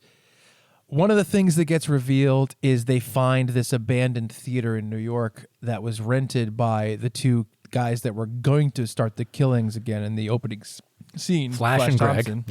Yep. And it's basically a museum to the history of the stab films and the actual Scream killings, where it has all the costumes, all the masks, all the murder stuff, all the stuff like the knives and everything. I'm like, that's a really fun thing to play with. That's a really, really cool place to go with this if they pay it off. And one of the things is that Hayden Panettiere and maybe Jenna Ortega or someone else are sitting there, and they're looking at the TV that Sidney pushed on Stu's head in the first movie. And one of them goes, well, that's the TV that killed Stu Macher. And the other one says, yeah, if you believe he's dead. Then the other one says, what's your favorite Nightmare on Elm Street movie? And they basically go back and forth about sequels and the best ones. And they completely gloss over the, yeah, if you believe he's dead thing. Right. And I'm like, I think this is being played perfectly. They glossed over him the first time then they show the TV, they mention if you believe he's dead. It's a countdown to the first movie. It'd be so perfect for him to show up as the killer for the reason that I said. And I'm loving it. I'm totally into you're on it. board. I'm on board with that. And the movie's fun. I'm getting into it. I'm happy with the relationship between Jenna Ortega and Sam. And the truth is, like I said at the beginning of this, it's Billy Loomis's daughter we didn't know about is horseshit. However, if it leads to so much attention being on her and Billy that Stu comes back because he's jealous and angry, that's worth it. Makes sense. That makes sense. That's a story element that actually makes this new character worth it, as opposed to just, it's Billy's daughter, we didn't know. And so basically what happens is, they're trying to figure out what to do. They say, let's lure the killer to the Scream Museum that we found. We'll trap him and kill him. So they put a dollar bill on a string, and they're just slowly Brad's reeling it in. I got it. Shit. That was a rock. Fuck. Damn sleeves, throw me down. So I stop in the middle of the road. I look up, run over by a semi. yeah, My sleeves. my sleeves. So they lure the killer there, right? And the killer shows up, or here's what happens. One of them gets a call. And this is after Gail is attacked in her apartment, and there's actually a cool moment where the killer is like stabbing her and killing her, and someone comes in and saves her or whatever, or the ambulance comes, and Sam comes and sees her. They actually do a moment where I'm like, they're gonna do the Die Hard thing because they steal the cop's police car, and they turn on the sirens. They're like, we got to go all the way uptown with this, and I'm like, oh my god, it's Die Hard 3. But then they didn't even show the drive. Yeah. They got in the car and then cut to them at the apartment. And I was like, fuck. You could steal City Hall, and then you could stab City Hall. What did you just say? I know where the killer is. You're off Fort Knox. You know that Die Hard 3 was originally a script called Sam I Am, and it had nothing to do with Die Hard? I thought it was Simon Says. Simon Says, Yeah. That's what it was. Sorry, not Sam I Am. Yeah, it had nothing to do with Die Hard. Isn't that interesting? Yeah. Same thing with Saw 2. That was just not a Saw movie. Yeah. Just a trap house movie. But so they go to see Gail after she's been stabbed, and she's kind of like dying. It's unclear if she's gonna live. And she says, they said, Gail, like, what can we do? And then she says, tell Sidney he didn't get me. And I was like, that's pretty cool too. Yeah. I thought that was actually pretty fun. So they go to the Scream Museum. They trap the killer. Of course, the killer shows up, and essentially, for the first time, you see two of them at once stabbing one person in Okay. the ghost face mask, and you still don't know who it is, which was pretty cool. Yeah. And they turn the two ghost faces and they look at one person, and in unison they clean off their knives. And I was like, that was really, really cool. And I actually watched a video on TikTok, and someone's like, that move of cleaning off the knife is Stu doing it because he's the one that did it in the first movie. It's after Billy takes the fake stabs in the room, and then it's Stu and he does it. And I was like, whoa. I'm like, okay, well, I'm like, all right. I'm like, Stu has an accomplice. I don't know who that's going to be or how that's going to make sense, but we'll see. Oh my This God, is he cloned himself. Yeah. Oh, that. Now I'd be in for that. Yeah. If they did something as wild as that, I would Scream have to X. be XXX. No, Yeah. there's 3. Yep. But actually, he could be Scream X because he'd be the 10th. Well, he wouldn't really be the 10th killer. He'd be the second killer again. Anyway, so the police chief calls one of the girls in the room, and he's like, I'm on my way right now. He's like, I just called the FBI. Hayden Panettiere is not an FBI agent. She became one, and for the basically since the Scream 5 killings, she's been like dwindling, and in the past they let her go 2 months ago, so she's been lying to us. So right there, you're like, I go, okay, well, either now that means that either she is one or he's one, and they would never reveal her like this. So I guess he's the other killer, the police chief. So I'm like, okay, that's kind of weird. So they're dealing with the Scream killers. One of them is chasing Sam, and then Hayden Panettiere comes out all bloody with her gun, and she's like, get down, Sam. I'll take him on. And Sam believes that she's a killer. So she's like, stay away from me. I don't know what's going on here. Finally, 3 ghost faces come together. So there's 3 instead of 2. Okay. And I'm like, oh boy, this is not going to go great. Take off the masks. It's the police chief, Okay. the new guy in this movie, the new nerdy guy who, by the way, at one point in the movie, a girl was stabbed and he helps her, the new short-haired girl, and he calls an ambulance and she's saved by the ambulance. So I guess that is to continue to cover him as not the killer. Right. But that's a weird thing that happened. So it's like that's the first killer is the policeman, second killer is the nerdy new guy. Who's the third killer? And I'm like, I don't know who this is going to be. Takes off the mask. It's the slutty girl who was killed early in the movie, which was a fake kill. Yep. And I'm like, what the fuck is this shit? It's all new characters from this movie. And then they're like, oh no, you 3, why would you work together? How could this be? And the police chief's like, you never knew this, but guess what the truth is? He didn't mean to rhyme it, but he did. And he's like, I'm Richie's dad. Remember the last guy who did it? The new guy from the last movie? I'm his dad, and you didn't know it. And they're like, oh. And they're like, what about the other two? And he's like, well, she really is my daughter, but the kill was fake. And they're like, oh. They're like, what about the nerdy guy? And he goes, he's also my son, and that was a trick we did. And they're like, oh. And I'm like, I'm going to kill myself. I'm like, I'm going to be this Ghostface killer and the victim. Oh, okay. That twist. Yeah, real twist. But I was so fucking annoyed. I was so over it. Throw down your so Ghostface mad. cookie in disgust. I was seriously. I was spit your Coke Zero all over Rupert. If I'm not kidding, I'll tell you this. I was there with Rupert and Allie. If I wasn't with them, this might be the first movie I've ever walked out of. Wow. When they revealed that, I was like, what the fuck are they doing? It's the new people from the last movie. It's their secret family. They lied about the relationships. There's no way for us to know that. They're faking the kills the whole time. It's just fucking ridiculous.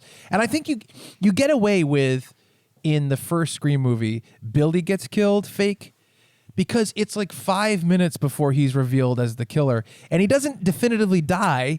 He gets stabbed. Sydney runs away. Then he's like falling into the kitchen, and she's like, Billy, are you okay? And he stands up and says, we all go a little mad sometimes. That's fine. This of like, oh, we did this fake kill early in the movie, and now this girl is the sister of the killer, of the person from the last movie. It's such horseshit. It's so poorly written. It's so soap opera, 5 episodes a week, hundreds a year. We're just making up shit as we go along. Bullshit. Yeah. I hated it. Little ham-fisted. And of course, all of them get killed. You know, there's some brutal kills. I think Jenna Ortega stabs one of them through the mouth, like the knife in his mouth. But I'm not one of those horror people who's like, oh, a different kill is cool. Like, yes, I think that the Nightmare on Elm Street stuff is very fun because they're playing with like filmmaking and the world of dreams, and that's really cool. But I'm never going to be like, well, this time he got stabbed in the nose. You forgot about the power glove. That I'm into. Yeah. You bring Nintendo into any of these kills, I'm fine. Ride me like Yoshi. But I was so fucking annoyed. I couldn't believe it. Obviously, all of them get away, and they kill the killers. The guy that they held and 2 of them just stabbed the fuck out of him, somehow he lived. Perfect. Okay, I said earlier, killers versus victims. Yes, I was about to remind you of that. I don't know if more killers or victims got killed in this, because 5 killers were killed. Yeah. Greg, how many Flash, victims, though? and then the 3. At the end. And all right, so Tinder girl. And then the next kill was somebody escaping. Oh, the bodega owner. Bodega owner who only had 2 lines. And then somebody died in the ladder scene, right? Yep, the new girlfriend. That's 3. Gail didn't die. Slutty roommate didn't really die. I don't know. Actually, let me see. I'm gonna look up right now. Scream 4. Okay, and as you Scream do, 6 body count. Yeah, I'm gonna posit a question. Yeah, and this is me overthinking. Yeah. Do you? And I know. I'm thinking the same thing, but you say it first. Do you think the screenwriters were saying we have created an audience that is hyper aware? We have a very smart audience, and Stu is a red herring without ever being in the movie, because our audience is trained to look for these things. So we're gonna fake them out by doing the bare minimum. You know what? They've glossed over him so much that it's almost like he's not a red herring. It's almost like they were diverting attention from him so much that he can't be a red herring. You know what I mean? It was the idea that for a regular audience, 90% of the world, not a red herring, but the Scream audience, savvy, red herring. That's what Rupert thinks, I think. Because Rupert's like, Rupert said, as soon as they said the TV thing, I knew it wasn't him. Right. And I was like, no, they need... because they could, if they did want it to be him, they couldn't never mention him because they can't say we expect our audience to know about this movie from 30 years ago or whatever. So I don't think so. Okay. I thought what you were going to say is, do you think they're making a new trilogy and Also the conclusion is going to be Stu? Right. Which is possible. All right, I got an article. Every death in Scream 6. Okay, Laura Crane is the Tinder girl. That's one. And that's a victim. That's a victim. Innocent victim. Victim. Bodega customer and owner. He kills 2 people in that scene. Okay, that's 3 victims, 3 innocents. And they, yes. But the you know what? bodega was overcharging for bacon, egg, cheeses. So They all 2.5. 2.5. Dr. Christopher Stone, Sam's therapist, gets killed. Okay. That's 4. The girlfriend, Anika, that's 5. No, as many victims get killed as killers in this movie. Wow. It's 5 and 5. What is that? Fucking ridiculous. That's the problem with partisan filmmaking is that, you're playing to both sides. They're politicizing this. Well, I think they're afraid of politicizing it, where they're like, oh, look, if we have more killers die than victims, then we're saying that killers deserve to die. And they don't want to take a stand on this. It's controversial. Get Fox News involved. They'll be like, That's the funny. new woke scream says that innocents deserve to live. What do you think, Tucker Carlson? Fuck you. Like, Yeah, you have. Oh, that's really funny. Thank you. The idea that the Republicans are standing for the killers. what is are, so oh, yeah, funny. I mean, that's their platform. So, That's really funny. reminder that Funbearable is proudly anti-Nazi. That's so good. Oh, that's really funny. We had a whole run the other day about what because what wasn't it that Jason Voorhees is we have to acknowledge our privilege versus him. Yes. Because he doesn't have as many opportunities as we do. Yep. He only we're not gets Deadites. yes. So anyway, so yeah, I was so disappointed. And just to give you a little bit more of this, Sam says to her therapist early on, like I told you, when she killed Richie, she liked it. Right. And then when she's in the Scream Museum, Hayden Panettiere has a gun, and she's like, I'm the police agent. I'm going to keep the gun. And Sam goes up to see Billy Loomis's like Scream costume behind glass. And in the reflection, she sees, what's his name? Billy Loomis. I forgot his Skeet Ulrich. Right. And he's like, come on. He's like, grab a weapon. Come on, grab a weapon. And she opens it and takes his knife. And he goes, good choice. But I'm like, what other choices were there? It's all knives. she looked there. There's ninja stars. Yeah. Michelangelo, Donatello. Yeah. Well, and and then like Rocky's boxing gloves. the paddles from the end of Scream 4, the defibrillator paddles. Yeah, that's funny. Freddy's knife glove. That's actually, hold on. You're there. That's what you grab the defibrillator, you put it on your back. You have the things, you're rubbing them together and you're looking around to zap someone. That's really funny. But Sorry, yes. just one more. The floating ball with the razor blade from Phantasm. it didn't work. Shit, I should have practiced this. You throw it and it just falls down. No, it pulls your sleeve. Yeah.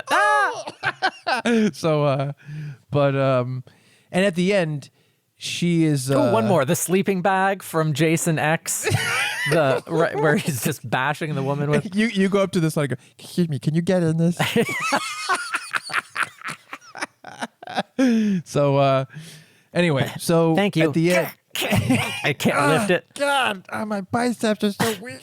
If only I had worked out when I could see them. They're so constricted. Your biceps are too constricted. They pan over to you. You're just throwing I'm that just sleeping wailing bag it, on. yeah. Yeah, you got 2. Yeah. That's funny. So at the end of the movie, she's standing outside Sam, and she's holding the Scream mask, and she's looking at it, and she's like, oh, God, maybe I'm a killer. Maybe I want to kill. And she does, like, I think when she comes out in the Scream costume and kills the final guy, the police chief guy, and she stabs him a lot. And where it's like, why is she taking so much pleasure in all this stabbing? Obviously. And she hears Billy Loomis's voice probably saying like, "Come on, Sam, you know you're a killer," or whatever. Which is weird because it's like he lived his whole life not killing for most of the time. It's not like he's just this maniac who only killed, and that's the only reason he lived. But anyway, so she says, she looks at it, and she's like kind of getting entranced by the ghost face mask. And then Jenna Ortega is like, "Sam," and Sam looks up, and she's like, "Come on, let's go." And she does the Wednesday dance. Yeah, she does the Wednesday dance. And Sam drops the mask on the ground, and she leaves with her. So it's up in the air whether or not this will continue. Right. In terms of like whether or not Sam is going to be tempted to kill. Now, we are recording this on Saturday evening. Yes. And I just did a quick little goog, and just, Scream 6 box office numbers, and this is doing great numbers for a Scream film. People are it's pretty well rated, I guess.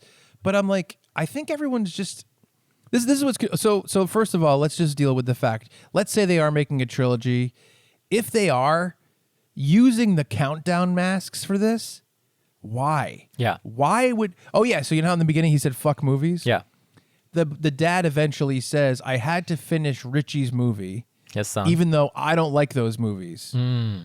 He's like, "I don't care. I just care about my son." So that's why he said fuck movies. So this killer didn't abide by the rules. But it's like, but there were no real rules that worked out. It wasn't like he went against any rules either. Right. You know what I mean? It was all bullshit. It was almost just like set dressing. The idea of this being a thing. And I think that if they were going to bring Stu back and do that kind of storyline, which I think is excellent, I think that like using the countdown of the masks is so dumb in this. It has nothing to do with anything besides like, hey, my son Richie liked this stuff, so we're going to count down the masks, even though I'm going to openly say fuck movies and that I don't care about this stuff. Right. So dumb. And then why is the Scream Killer in this using the old mask? If you're just avenging your son's death from like 2 years ago. Yeah. It's like, dude, what the fuck? It's so poorly written. So even if they do go in that direction, they really, why would they use that stuff for this? But I really think like the fact that this is being like, people are like, I like it, whatever. I don't know if it's me, and I want to hear how you feel. Like, I'm like, I can see that this is just like, we're taking this thing that has a name that people know and recognize, and they come to pay to see Scream, and so we're just going to plug in new characters and just tell new stories and not worry about anything that came before, like it's a TV show where we ignore the first couple seasons or whatever. It's like, to me, it's the same as if by the end of Friends, it was 6 different people and none of the original cast was acknowledged. Right. It's like, this is Chandler's cousin. And then it doesn't have anything to do with that. It's like, he might make a joke. I don't know. But it's just. Could I be any more related?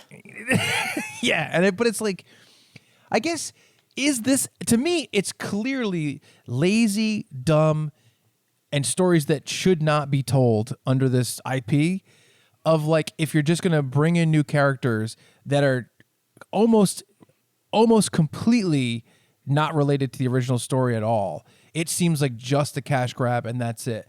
But am I looking at this the wrong way? What is your take on this kind of stuff? No, it's weird because I didn't see it.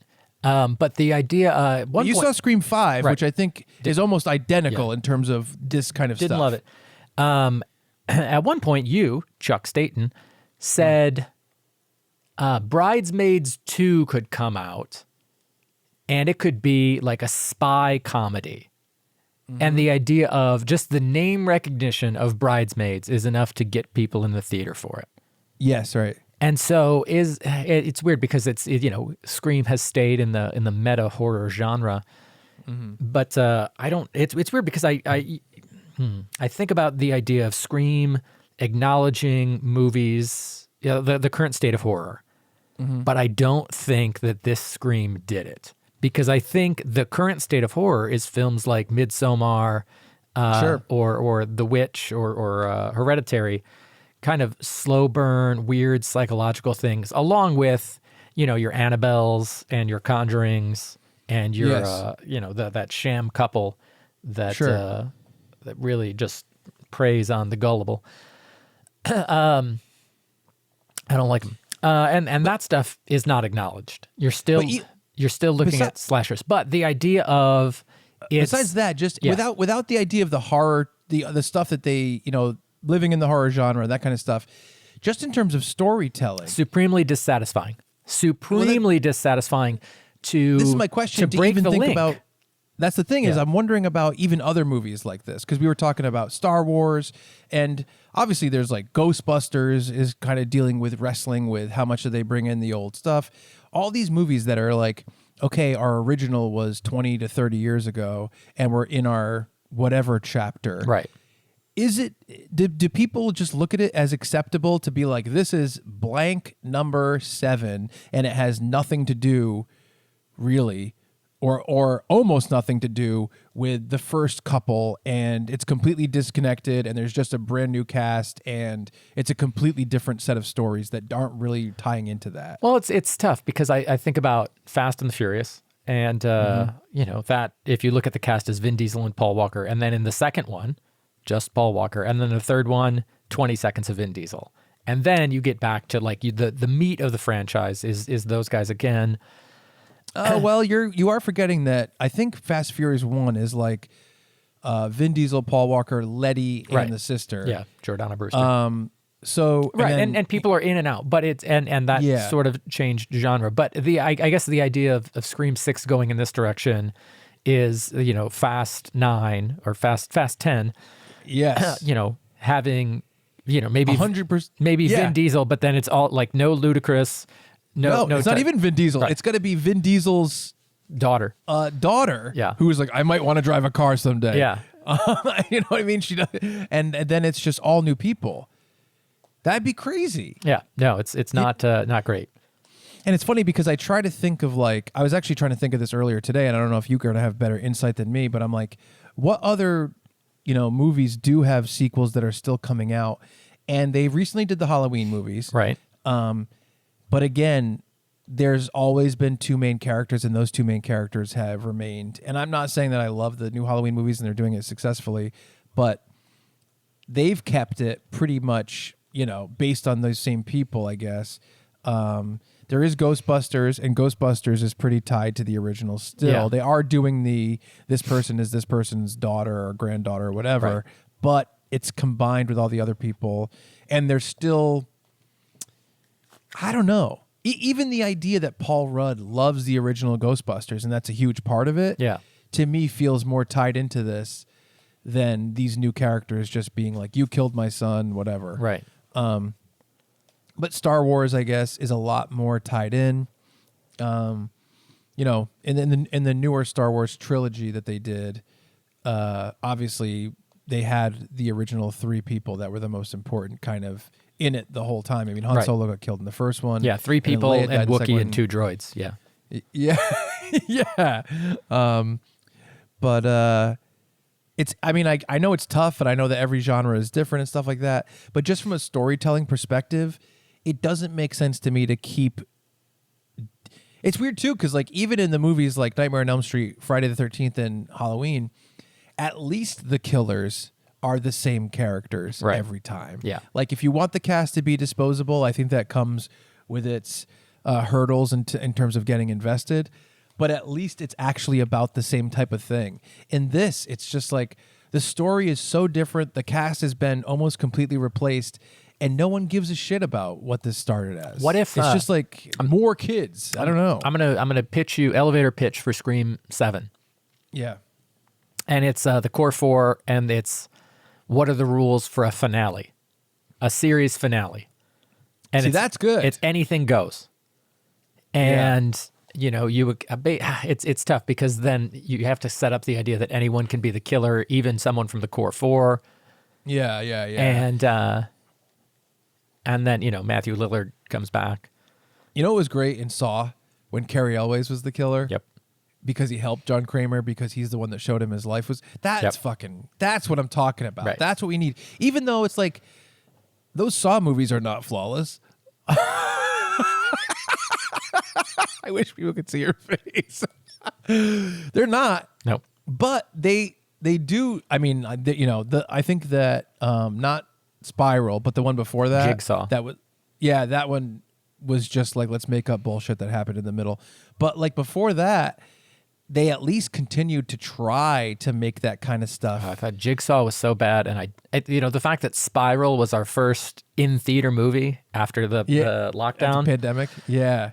That was fun. But Spiral was fun, at least. Yeah, it was fun. And there were 6 of us in the theater, so... You know what's interesting? Spiral was pitched as this is a reboot. Yeah. But essentially, it's almost like Scream 6 was the same thing as Spiral in terms of being nebulously tied to the original movie. Yeah. But they didn't say it's a reboot. They said it's Scream 6. Yeah. So I'm really disappointed in that. I love your idea for what are the rules of a finale, but they should have. And I mean, let's devil's advocate a little bit. I understand that we were talking about Westworld on our podcast recently. Yes. And Splendor. We talked about the idea that season 1 of Westworld is so satisfying because that's all it's supposed to be. But then when it's something like that is so successful that you get to write more chapters, it's really hard to take the thing you built and mine it for more. What happened just now? Rosie jumped up on my leg, and I was not ready for it. Claws first.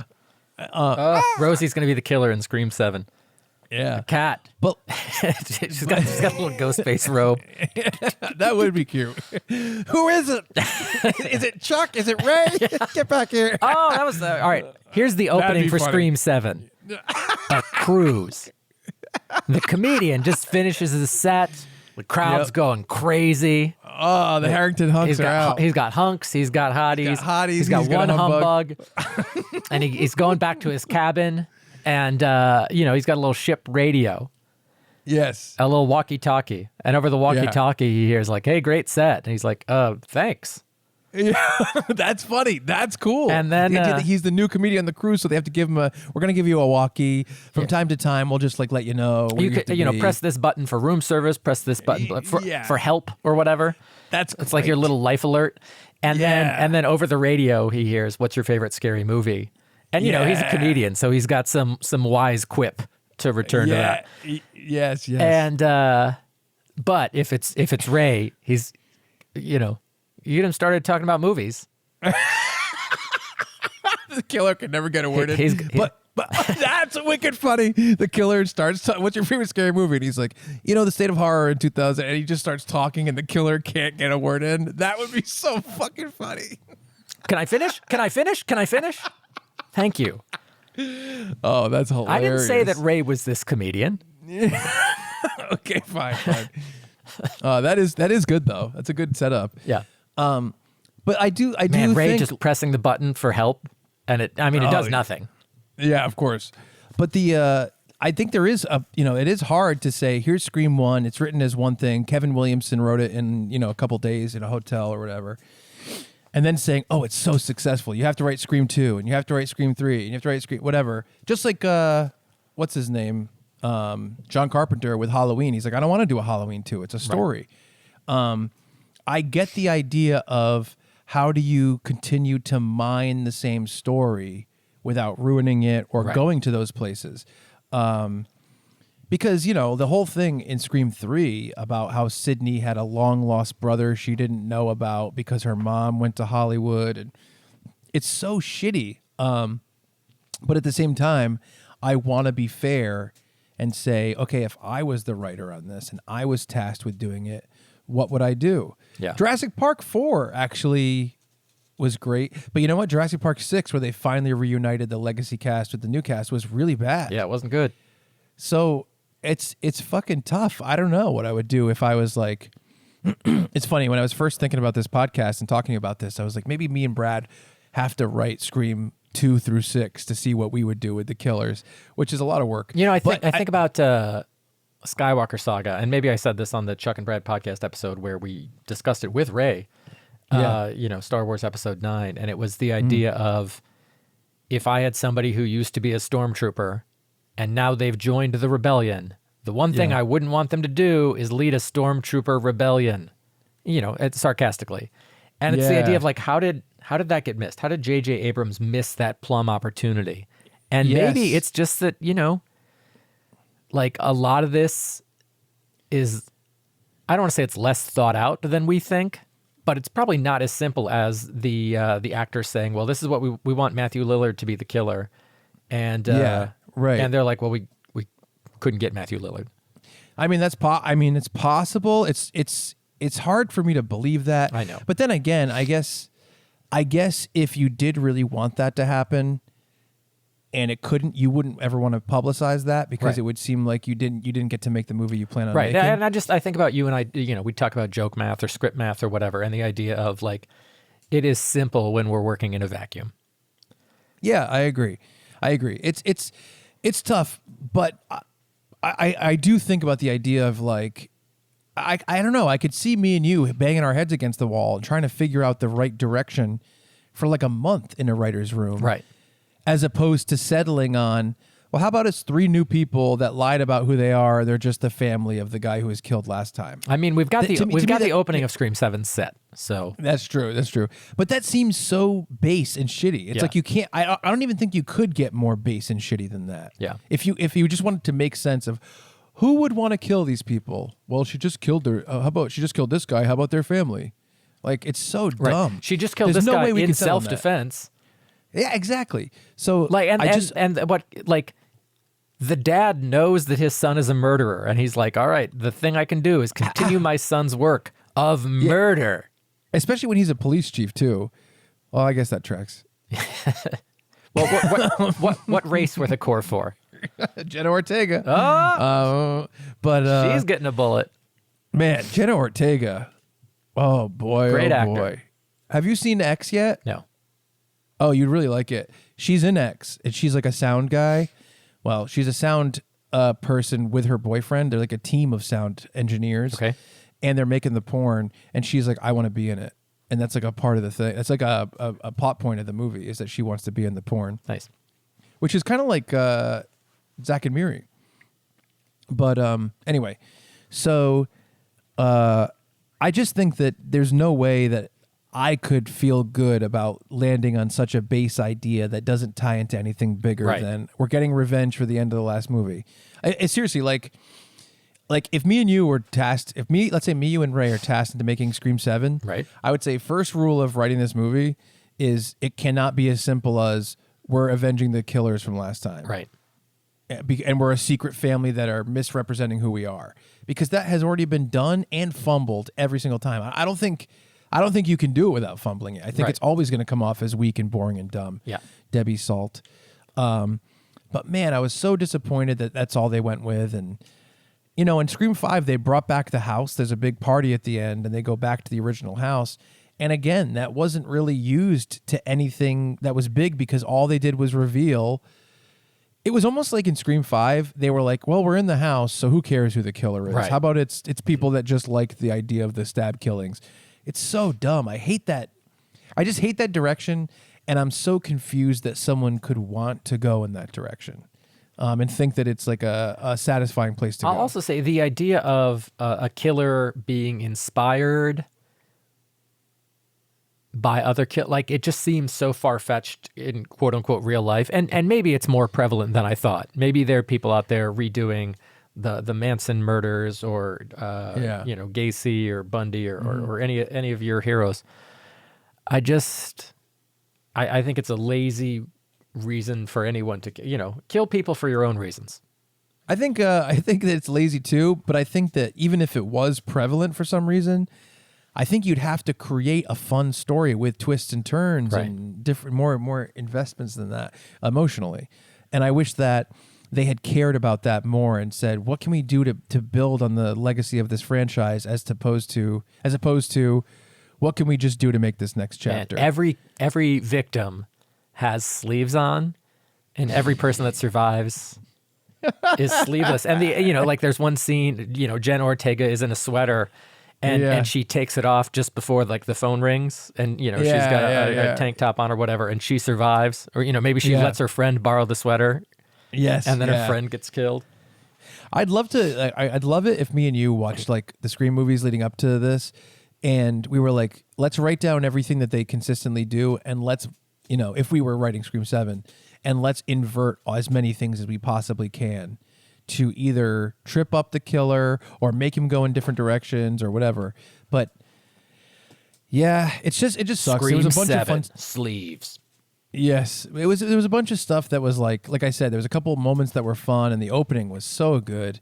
But man, oh man, the rest of it, I was like, I hate the idea of that. I hate the idea of we're actually related to the person that was the killer last time. I can't stand it. Yeah. It was so lazy. I was so bummed.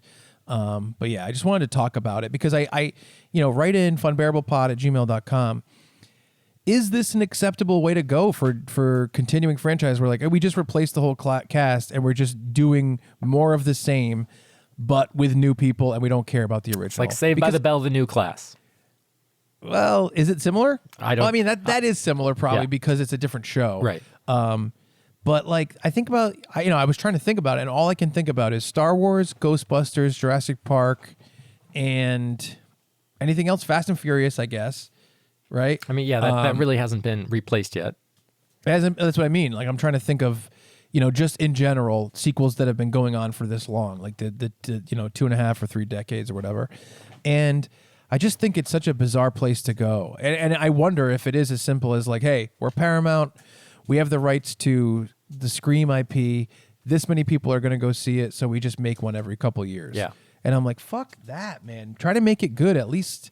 I think at least with the Saw movies being convoluted or unbelievable or whatever, at least they were trying to build stories. Yeah. And at least they were trying to keep it, they were trying to add more depth and more layers to the original story that was being told. Right. And I'm so bummed that they're just replacing everybody and saying, we don't care. We're just going to go, it's this guy. He likes Scream. It's this guy. It's his fucking dad. I hate it. I was so annoyed. I was so mad. I hate the direction. But I want to end this positively. So I got some recs, and I thought you would back me up with some of them. Okay. Watched another movie this weekend. Now, a couple years ago, we went to the movies to go see a small movie, an indie, or I don't even know if it was really an indie, but it was a smaller movie called Searching. Yes. And not a lot of people saw it at the time. Not a lot of people. It didn't get a ton of marketing. But I was reading about it today. That movie was made for $880,000, and it brought in $75 million. Pretty good return on investment. Amazing. John Cho was great in the movie. Dude, John Cho was great. We walked out being like, that was amazing. Searching was awesome. The whole movie takes place on a screen, and even though that sounds like a gimmick, I think they do it so well. But we had an awesome time seeing Yes. that. Opening, by the way, I watched it again recently. Opening 5 minutes are like crushing. But yeah, so Searching is awesome. It's a thriller. It's a PG-13 thriller. It's a movie you could watch with your grandmother or your mom or whatever. But it's incredible. It's really, really good. It's not super scary. It's about a girl who goes missing. And those directors were brought on to make a new movie called Missing that also takes place completely on a screen. And I was like, man, these directors are awesome. My only worry is that it's going to be the exact same thing. It just came out in theaters a couple weeks ago. It's out on digital now. You can rent it or buy it. And I watched it last night. It is not the same story. They really elevated what they're doing with the screen stuff. And the story's great. The movie's great. Super satisfying. Really well written. Very well done. Really fun. I can't wait for Brad to watch Missing so we can have a nice conversation about it. I'm going to upload it. Never mind. But I'll make sure you see it. Is what I'm gonna say. Yeah. Send me $14.99 in Apple TV credits so I can watch That's it. what I was going to upload. I was going to upload that to you. Thank you. But watch Searching, starring John Cho, and watch Missing. Awesome. Both movies are great. I mean, see Is Scream Missing if you Storm want to see Reed? Scream. Is that the star? Yes, that's right. And she was. I just watched the Last of Us episode with her in it. Yeah, she's in The today. Last of Us as well. Yes. But yeah, so Scream 6 bummed me out, but watch Searching and watch Missing. They're both awesome. I haven't watched a lot of movies lately. I finished Poker Face, the series, which I enjoyed, and I'm almost caught up on The Last of Us. I've read some books. Nice. We'll talk about those on more mainline Funbearable episodes. Funbearable. Cool, man. Well, thanks for zooming in tonight and doing this with me. Yeah, no problem. I was gonna go see a stand-up comedy show, and I'm like, no. Chuck's got to talk about his anger towards Scream 6. I have to be there for my friend. I can't wait to have a big talk with Ray about it too, which will probably happen, privately. Well, assuming he survives this cruise. So, Well, what do you mean? Meaning he won't be torn apart by his rabid fans? no. I mean the hotties and the humbug. I mean Ghostface. Man, you know what? The hunks, the hotties, and the humbug. That's a good story. Yeah. It is. Yeah. But yeah, man, I'm disappointed. I'm just shocked that they're just like, yeah, we don't care. We're just gonna do new people, new killers, and it's the family of the killer. It's just like, what the hell, dude? Yeah. But that's okay. What are you gonna do? I just wanted to talk about it because I was really shocked. I'll check LinkedIn and see if they have any screenwriter positions open for Scream 7. If so, I'll put our names in. Yeah, please do. Okay. Scream 7, shriek. That's the sound. Yep. Folks out there, if you have questions, comments, concerns, or otherwise, send us an email, funbearablepod@gmail.com, or find the email link at funbearablepod.com. Check out our socials at funbearablepod. They're all over the place. So Hell yeah. For Chuck. And buy a Manscaped thing Yeah. Oh, yeah. Manscaped. Use the code FUNBEAR. to get 20% off and free shipping. Yeah. Worldwide. We'll put it in the notes. Why not? Yeah. This is like a bonus, though, so whatever. It sure is. Thank you all so much for being here. For Chuck Staten, I'm Brad Rohr saying thank you so much for listening, and we're sorry for being Funbearable.